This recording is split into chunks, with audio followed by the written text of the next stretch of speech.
선생님들 안녕하십니까? 최근 수능 수학이 변하고 있습니다. 변화의 흐름에 발맞추어 우리 수업을 기획하실 수 있도록 저희가 뭉쳤습니다. 네. 안녕하십니까? 저영고등학교에서 수학을 가르치고 있는, 그리고 EBS에서 수학 강사로 활동하고 있는 남다른 시민학과 일정의 남철입니다. 네, 반갑습니다. 저는 경기도 남한고등학교에서 수학교사로 근무하고 있고요. 그리고 EBSI에서 수학 영역을 담당하고 있는 최은진입니다. 네, 선생님. 3부입니다. 네. 1부와 2부에 이어서 이제 좀 디테일하게 과목별로 네. 이제 살펴보는 시간이고요. 네네. 우리 3부는 공통 과목에 대한 이야기를 네. 좀 해드리려고 합니다. 네네네, 그래서 우리가 좋습니다. 이제 수학원, 수학투에 대한 이야기를 좀 하려고 하는데, 네. 바로 우리 수학 1부터 시작해 볼까요? 네, 좋아요. 네. 우선 이제 수학일 과목이 2025학년도 모의평가에서 지금 사실 좀 어렵게 좀 수투보다 학생들이 좀 해결하기 어려운 문항들로 좀 출제가 되었고, 특히 이제 수열의 귀납적 정의 22번 같은 경우에 주관식으로 나오면서 학생들이 엄청 뭐 복잡하진 않지만 뭐 고차원적인 사고력은 아니지만 좀 이게 좀 시험 시간에 좀 어려움을 겪었던 그런 네. 느낌이 있어서 수학일이 좀 중요하게 대두되고 있는 상황입니다. 맞습니다. 네, 네. 그래서 제가 좀 요약을 해보도록 할게요. 네. 우선은 큰 대단원으로는 지수함수와 로그함수 그리고 삼각함수 수열 이렇게 세 단원으로 이루어져 있고요. 빈출 주제를 좀 살펴보면요. 우선은 1, 2, 3번 같은 경우는요. 좀 계산 유형으로 많이 나오고 있습니다. 즉 지수법칙이나 거듭제곱근 계산, 로그의 정의나 성질, 또 밑변환 공식 이런 것들 전부 계산 유형으로 나오고 있죠. 또 지수 방정식이나 로그 방정식, 지수 부등식, 로그 부등식에 관한 기본적인 해를 구하는 그런 문제들도 출제가 되고 있는데요. 교육과정 상으로 어쨌든 지수함수와 로그함수 부분에서는 지수 로그의 계산을 정확하게 해서 답을 도출할 수 있는지에 대한 것도 있기 때문에 그런 것들을 감안해서 이 부분은 계산 위주의 연습이 좀 필요한 부분이고요. 마지막으로 4번이 고난도로 지금 제가 꼽은 부분인데요. 지수함수와 로그함수의 그래프에 관한 내용이 출제가 되고 있고 이 부분을 좀 주안점을 두고 지도를 해주셨으면 좋겠습니다. 두 번째 단원으로는요. 삼각함수 단원인데요. 마찬가지로 삼각함수의 정의와 관계 그리고 삼각함수의 그래프 활용, 방정식, 부등식 풀고 이런 부분들에 대해서 이제 문제가 출제가 되고 있고요. 그리고 역시 고난도 문항으로 사인 법칙과 코사인 법칙에 대한 도형 문제가 좀 출제가 되고 있는 상황입니다.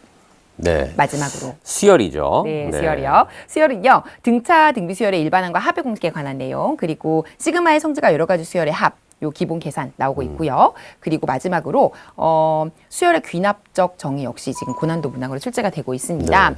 사실 선생님 등차, 등비 수열 같은 경우는 요거 좀 사고력을 요하거나 약간 계산이 있는 문항으로도 좀 출제가 되고는 있잖아요. 네, 그렇죠. 네네. 네. 그래서 이런 거에 대한 대비도 조금은 해주셔야 될 것 같긴 한데요. 네. 그럼에도 불구하고 지금은 이 귀납적 정의가 조금 더 어렵게 출제는 되고 있는 것 같아요. 근데 저는 이렇게 보면서 선생님 말씀하신 걸 들으면서 강의를 듣는 느낌이에요. 그래요? 좀 지루했나? 아니, 그런 느낌이 아니고 네네. 이 학습 포인트를 이렇게 딱딱 정리를 해주시니까 네네. 그때 우리가 이제 수학을 전공했고 네네. 지금 이제 수학생님들 아마 보시면 그럴 거예요. 아, 맞아. 이런 내용 중요했지. 네. 이런 것들이 포인트가 될 것 같아. 라는 느낌을 받으실 수 있을 것 같습니다. 네, 좋습니다. 그러면 네. 조금 들여다볼 필요는 있을 네. 것 같아요. 네. 왜냐하면 우리가 또 학교 현장에서 지도를 하려면 이제 이런 유형은 어떻게 좀 학생들과 얘기를 해봐야 된다라는 생각을 좀 하셔야 될 것 같은데 우선 첫 번째는요, 이제 제가 아까도 말씀드렸지만 이게 2024학년도에는 지수로그함수의 그래프에서 그래프를 좀 움직여가면서 좀 해석해내는 그런 문제들이 좀 출제가 되었어요. 네. 좀 유행했던 유형이기도 하고요. 그런데 이제 2025학년도에 나온 문제를 좀 살펴보시면 이 문항도 아까 보여드렸던 문항인데요. 이 문항 같은 경우도 지수로그 함수에 관한 문제고요. 사실은 역함수도 이용을 해야 돼요. 그런데 그래프가 없어요. 네. 그러니까 학생들이 그래프를 주도적으로 그려야 하고 그리고 그 안에서 내가 좌표를 설정하면서 그 안에서 내가 찾아야 되는 것들을 도형의 성질을 이용해서 뭔가 식을 세워나가야 되는 그런 것들이 좀 어려움이 있었던 그런 문제거든요. 네. 그래서 이 문제는 그래프 해석은 굉장히 단순해요. 그렇지만 미지수를 설정하고 좀 주도적으로 학생들이 지수로그 성질을 이용하고 뒤에 계산이 좀 있고 이런 문항들로 좀 변해가고 있다. 네. 라는 것들을 좀 읽어주셔야 될 것 같아요. 저도 이거 풀어봤는데 네네. 계산도 좀 있었던 문제인 것 같은데 네. 아까 그 그래프 말씀하셨잖아요. 근데 이게 그래프가 단순해 보이더라도 네. 막상 그려보면 네. 이게 원이라는 포인트가 있어요, 중간에. 그러니까 도형이 활용이 되는 거죠. 그러니까 네네. 이 원이 원 또한 y꼴 x에 대해서 대칭이거든요. 맞아요. 그러니까 그 그림을 그릴 때 이게 아이들이 원 잘 못 그리잖아요. 막 삐뚤빼뚤 그리는데 잘못 그리면 이 안 그림에 보이는 자기 거죠. 그림에 메모리 맞아요. 돼서 네네. 문제 아이디어가 안 보일 수도 있겠다라는 생각이 네네네. 들더라고요. 네. 그래서 사실 이런 고난도로 이제 분류되는 문항들을 지도하실 때는 학생들이 그래프를 꼭 스스로 그려보게 하시고, 그리고 그 안에서 도형의 성질이나 그래프의 성질을 활용해서 뭐 지수로그 함수 같은 경우는 대칭성이나 어떤 평행이동 이런 것들을 활용해서 삼각함수도 마찬가지긴 하겠지만 주기성이나 이런 것들을 활용해서 학생들이 좀 주도적으로 계획해 나갈 수 있도록 연습을 좀 시키실 필요가 있는 것 같아요. 수동적인 학습보다는. 네, 좋습니다. 다음으로 사인 법칙과 코사인 법칙에서 좀 고난도로 많이 등장하고 네. 있는 문제를 좀 가져와 봤는데요. 요건 2024학년도 수능 문제고요. 이 문항 같은 경우는 도형이 주어져 있고요. 그리고 사인 법칙과 코사인 법칙을 활용해서 거기에 더 나아가서 최근에는 삼각형의 넓이를 구하는 공식까지 거의 공식을 종합적으로 다 활용하는 그런 문제들이 많이 그거는 출제되고 있죠. 기하 과목도 사실 비슷하죠. 그럼요. 그 포물선, 타원, 쌍곡선을 예전에 네네. 이제 따로따로 냈었는데 맞아요. 섞어서도 이제 나올 수 있고 네네네. 또 벡터하고 연결할 수도 그럼요. 있고 이제 그런 부분과 오래 좀 비슷한 것 보여진 같습니다. 느낌이 좀 네, 있죠. 네. 네, 좋습니다. 맞아요. 네. 그래서 이런 것들을 좀 종합적으로 이용하고 있는 유형들이 이제 나오고 있었고요. 그리고 다만 올해 2025학년도 같은 경우는요, 그림이 또 빠져 있어요. 그런데 문제의 난도는 사실은 2024학년도보다는 조금 그래도 좀 이렇게 낮춰져 네. 있는 상황이긴 하거든요. 아주 어려운 문제는 아니에요. 그런데 그림이 없으니까 학생들이 주도적으로 그림을 그리고 또 어떤 공식을 써야 될지도 계획을 세우고 그렇게 해서 이게 탑까지 가는 유형이에요. 2부 마지막에 저희가 했던 얘기인데 네네. 계속 연결이 되는 느낌입니다. 과목 맞습니다. 안에서 들여보더라도 네네네. 그 제가 2부에서 그랬잖아요. 선생님 그려야 돼요. 네. 학생이 물어봐갖고 그래야지 이제 화를 네. 냈다라고 얘기를 잘 했는데 내셨네요, 화를. 네. 네. 정말 중요한 포인트 같습니다. 네, 맞습니다. 네. 그래서 이런 변화하고 있는 기출의 트렌드나 느낌도 좀 이해하실 필요가 있을 것 같고요. 그리고 이 문제의 유형은 이렇게 나왔어 라는 것에 매몰되시면 학생들과 기존의 기출에만 매몰돼서 새로운 낯선 유형이나 이런 것들에 대해서 대비가 전혀 안 되실 거예요. 그러니까 앞으로 나올 수 있는 문제들에 대해서 선생님들께서도 직접 그려보고 직접 주도적으로 계획해보고 하는 문제들을 좀 낯선 문제들도 꼭 고난도가 아니더라도 학생들과 함께 호흡할 수 있게 학생들이 좀 해볼 수 있게 직접 네. 그렇게 지도해 주시면 너무 좋을 것 같습니다. 네, 좋습니다. 이제 마지막 단어는 수열입니다. 네, 수열 같은 경우는요, 이게 눈에 띄게 사실 바뀐 부분은요, 올해 같은 경우는 이게 지금 15번에 나왔잖아요, 문항이. 네. 그런데 올해 같은 경우는요, 2025학년도에는 22번에 등장했단 말이죠. 네. 수열은요, 이게 조금만 점화식, 그러니까 수열의 귀납적 정의가 조금 네. 복잡해져도 계산이 많아지잖아요. 이게 주관식으로 오게 되면 아이들이 정답률이 확 떨어져요. 실수할 수 있을 것 같은데. 실수의 네, 여지가 충분히 있습니다. 그래서 그런 것들을 좀 감안하셔서 꼼꼼하고 좀 차분한 마무리를 할 수 있도록 학생들이 좀 지도해 주셔야 될 것 같고요. 네. 또 하나는 기존에 나왔던 15번을 한번 보시면요. 이 문항 좀 어려웠어요. 네. 그리고 기존에 수열의 기납적 정의 자체가 좀 해석 자체가 좀 어렵고 접근도 까다롭고 그런 유형이 좀 나왔었거든요. 그런데 이번에 나온 문항들을 좀 보시면요. 해석이 완전히 어렵지는 않아요. 그런 좀 그러네요. 복잡도가 좀 있습니다. 그래서 학생들이 이제 난도를 좀 낮춰가면서 해석이 어렵다기보다는 뭔가 좀 마무리를 좀 제대로 답을 제대로 내는 이런 연습들이 좀 중요해지는 되게 순간이 중요한 말씀하신 것 같아요. 저 이거 마지막 문제 풀었던 기억이 또 나는데 최근이라서 네네. 이게 아마 수영도를 그려가면서 케이스 바이 케이스를 하다 보면 네네. 아차 싶어서 하나를 빼먹는 경우가 생길 수 있죠. 그럼요. 너무 많죠. 이게 네. 단답형인데 네. 그럼 이제 실수가 나올 수 있다는 맞습니다. 거죠. 사실. 그래서 그렇죠? 그런 것들을 뭐 시간을 들여서라도 학생들과 좀 연습을 많이 좀 해보는 것들이 좀 필요하지 않을까. 그 대수적 계산이 싶어요. 꼼꼼함 네. 예, 지도의 또 하나의 포인트가 될 수 있겠네요. 네, 좋습니다. 네네. 이제 수학원이 끝났나요? 네, 선생님 이제 수학 들로 넘어갈까요? 네, 부담이 됩니다. 네네. 네, 너무나 준비를 잘 해주셔가지고, 네, 그 수학원 같은 네. 경우는 제가 이렇게 들으면서, 뭔가 이제 시대적인 변화, 그리고 어떤 그런 포인트들을 잘 말씀해 주셨는데, 수학투는 조금 다른 느낌으로 말씀드리려고 해요. 네네. 이제 수학투는 어떤 시대적인 변화보단, 놓칠 수 있는 부분들. 네. 기존의 기출에는 항상 이런 게 나왔었는데, 네. 이번에는 이런 부분도 나올 수 있다. 그럼요. 이제 이런 거를 네네. 조금 강조하는 그런 네네. 느낌으로 좀 설명을 드리겠습니다. 네네. 보시면 단어는 3개인 건 다 알고 계실 것 같고, 네. 포인트들을 쭉 정리를 해봤는데, 첫 번째, 두 번째 나와 있는 이런 이야기들은 다 이제 2점짜리, 3점짜리 또 계산 같은 느낌에 관련된 문제들이 주로 나왔다라고 볼 수가 있습니다. 그래서 함수의 극한 연속으로 보시면 뭐 좌극한, 우극한 함수값 있는 그래프 읽기 이거는 뭐 2, 3점짜리로 다 그렇죠. 쉽게 할 수 있는 그런 부분인 것 같고요.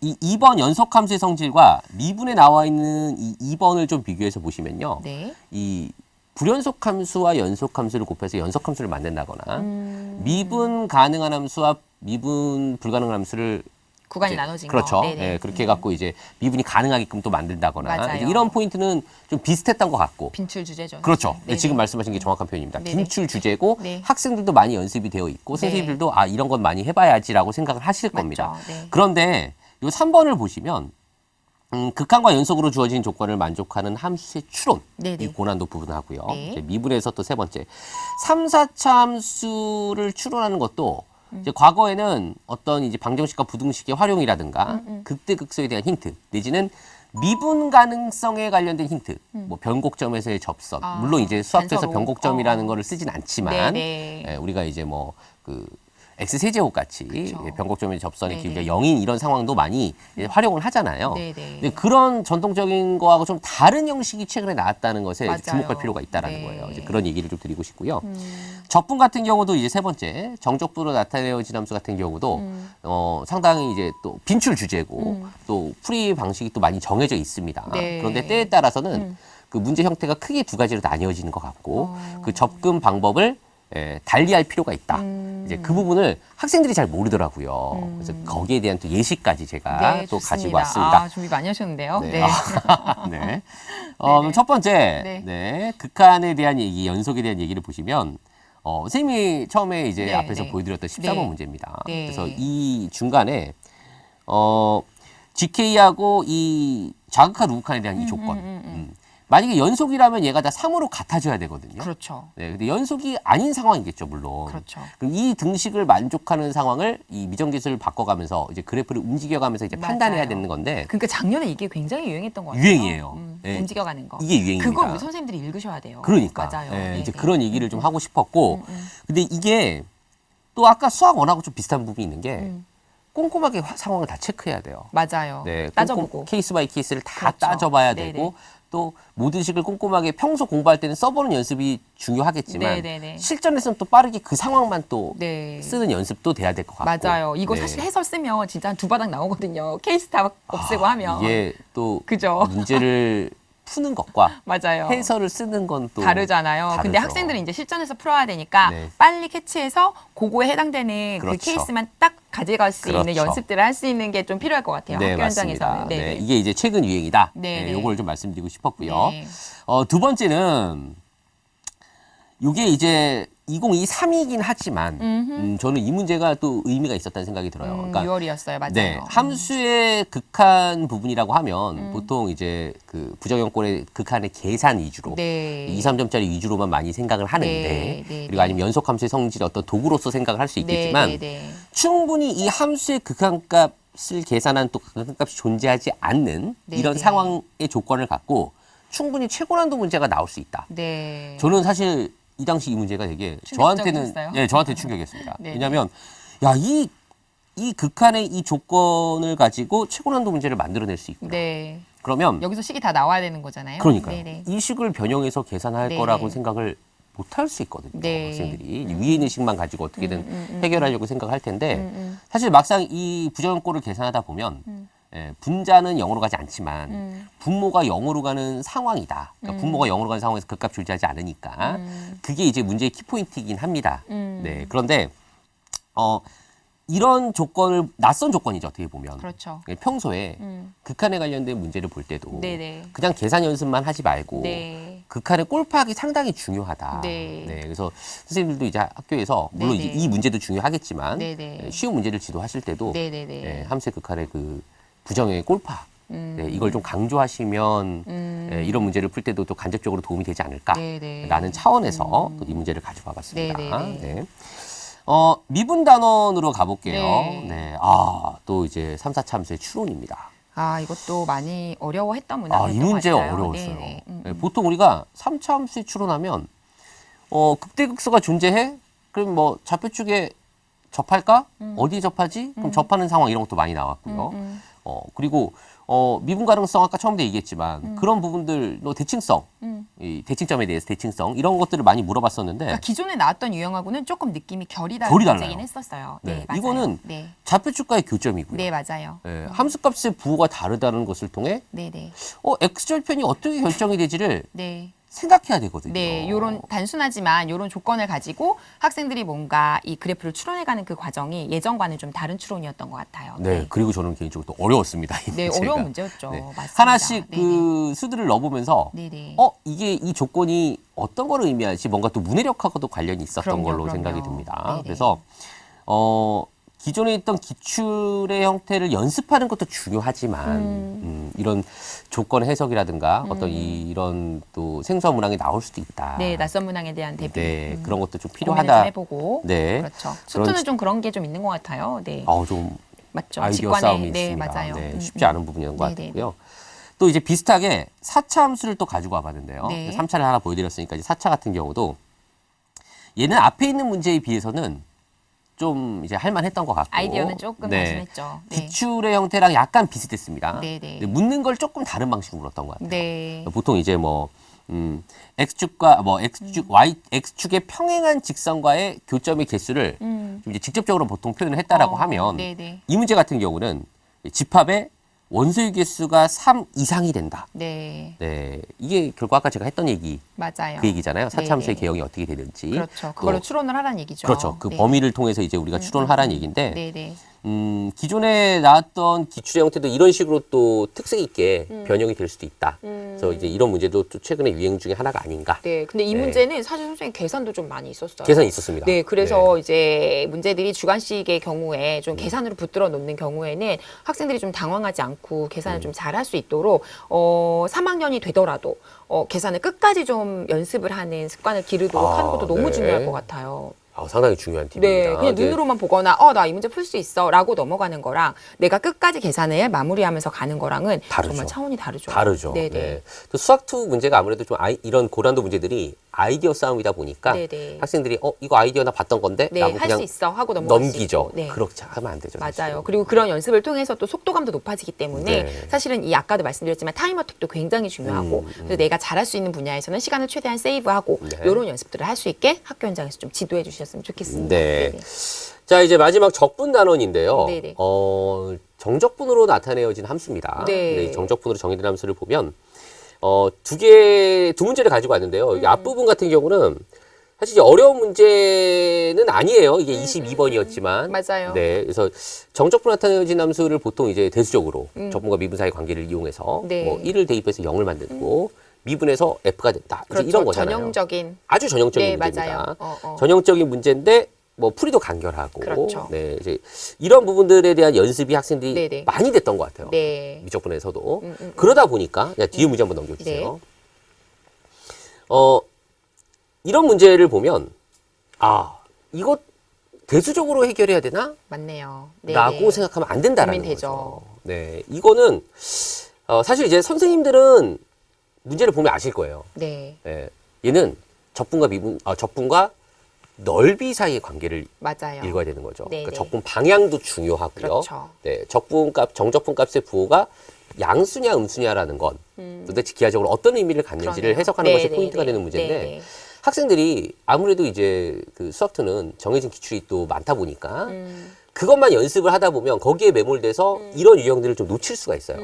그리고 이런 기하적 관점의 정적분으로 정의된 함수의 문제가 많진 않아요. 근데 중간중간에 한 번씩 이런 고난도가 나오더라고요. 있죠. 이거 연계교재에도 비슷한 네, 아이디어 맞아요. 있었거든요. 맞아요. 네. 이런 게 이제 어떻게 보면 유행이라고 할 수 있는 느낌인 것 같은데 이런 것들이 이제 선생님들이 문제들을 보고 네. 기출 문제도 보고 연계교재도 분석해보고 하시면서 네. 이런 유형의 느낌들을 최근에 많이 네. 쓰고 있구나. 네. 이런 문제를 좀 따라가는 그런 것들이 네. 좀 필요하실 것 같아요. 맞습니다. 그러다 보면 선생님들께서도 또 더 좋은 문제를 만들어서 또 그렇죠. 학교 현장에서 아이들과 함께 호흡할 그렇죠. 수도 있는 거고 네. 하니까 이런 것들을 좀 많이 읽으려고 노력하셔야 될 것 같아요. 네. 네. 네. 그래서 이제 그런 걸 읽어내야 이제 네네. 또 학습 자료를 만들 때도 도움이 되죠. 그렇죠. 맞아요. 아까 뭐 대수적인 거, 네네. 기하적인 걸 좀 섞어서도 만드는 그렇죠. 것도 상당히 중요한 것 네, 같고. 이런 기하적 이해에 대한 얘기 너무 그렇죠. 좋았던 것 같아요. 네. 네. 자, 이렇게 해서 제가 이제 준비한 건 여기까지입니다. 네. 네. 네. 수학원 수학2 공통 과목의 학습 전략 및 지도법에 대해서 알아봤습니다. 네. 우리 4부는요. 네.